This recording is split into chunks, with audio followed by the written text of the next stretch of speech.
Because you're quite unique in this, because you're a pupil and then a master at school, I'm going to go on to the next part of your career at Cowbridge School when you came back. So if I start off with perhaps the difference, from being a pupil and knowing what it is like as being a pupil, what is it then like as being a master? And when you came in, was it the grammar school still then? Oh yes. I think the big thing for me was that so many members of staff that taught me, and as a result I tend to refer to them as sir, you see. I did 3 years at university and then 2 years in the army, and then Adrian contacted me and asked me if I'd like to start teaching junior physics here. And it's another thing I smile about today. You have students, they live for their gap year, and I came out demobbed from the army, got home on a Friday, and first thing Monday morning I was downstairs in Idwell's study here in this building and putting my gown on. So it's really, my gap year consists of Saturday and Sundays. But you smile at that. Fantastic. So did you know all the tricks that the students had done because you'd been here? So was there anything they tried on, or that you were aware they'd of? always try that at the beginning, so you're wise to that, you see, yeah. But I think what is successful for anyone starting teaching is that I took the under 14 rugby team for several years. So that was Saturday. I'd come in on Saturday morning or Saturday afternoon, and you got to know a lot of the youngsters in that age group, and they tended to respect you. As a result, you didn't get problems. Good. So was it still Idwell Rees from when you were a pupil to when you were first a teacher? Yes. Well, right up until, I think he left in 1971 or 72, you see. So I'm talking about 1951 now, you see, so when he appointed me. But it gets complicated if you want to hear about it. Well, if you want to tell us it, great. In those days, there was a strict sort of difference between junior masters and the senior masters, who were the heads of department. And when I came out of the army, for 4 years I taught physics in the B forms up to school certificate or GCSE and maths. And so you never, in those days, you didn't take sixth form. Today they're wiser, I think.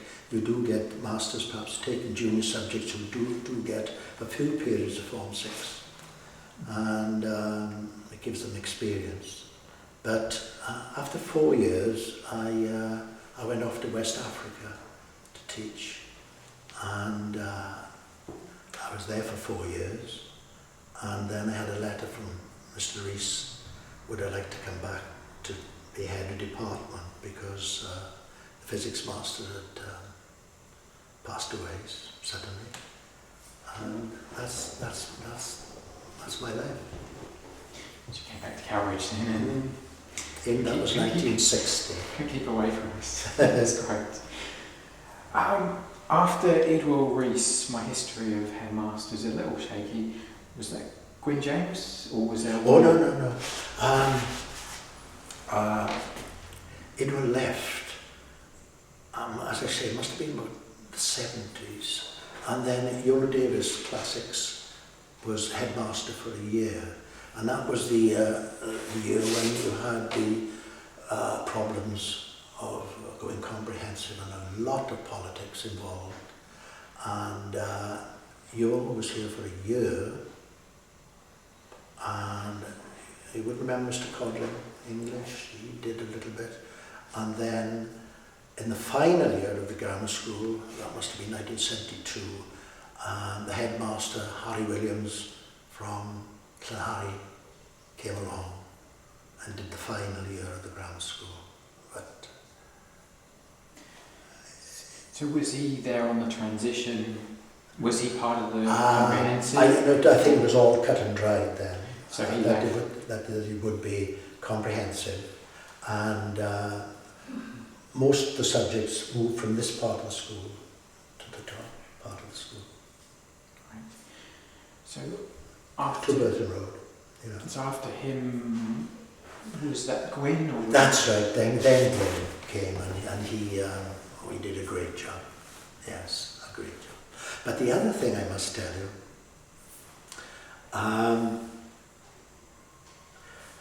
during the war, the gym was used by troops. They were stationed there. They had a cookhouse system outside, you know, the restaurant as it is. We used the canteen, but the rest was used by soldiers. And every day they'd be marching along here, singing Roll Out a Barren. This must have been 1940, you see. And the other thing too, we used to have gardening classes, and all the outside of the biology lab and the gym, biology lab wasn't here then, you see, that was built after the war, was you have a period digging and planting potatoes and things like that, so which was used in the canteen. And this part here, which you see down here, this were the kitchen gardens for the boarding houses, you know. So was it, again, my historian, was it all rationing up until, I guess, the early 50s? Oh yes, yes, yes. So this all helped with... Oh yes, yeah, yeah. Great. I don't know how the boarders managed with rationing during the war. They were always hungry. There was no one nipping over the fence.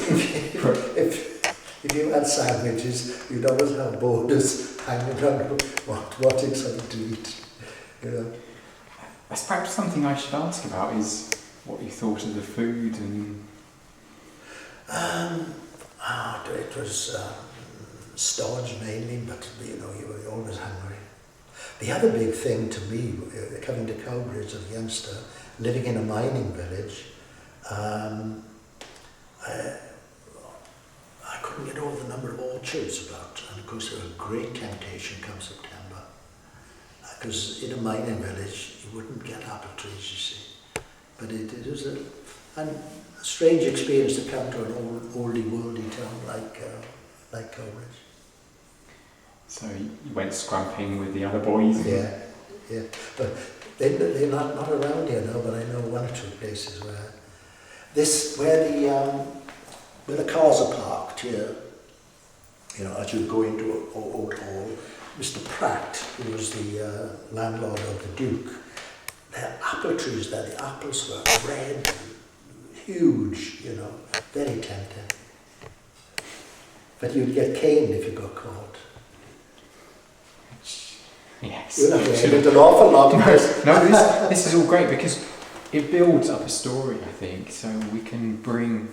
There might be other people we've interviewed expand on it or have other information that add to it. So this is all really, really good. Well, I was saying earlier that unless it's recorded, in a few years' time, it'll be lost forever, you see. Well,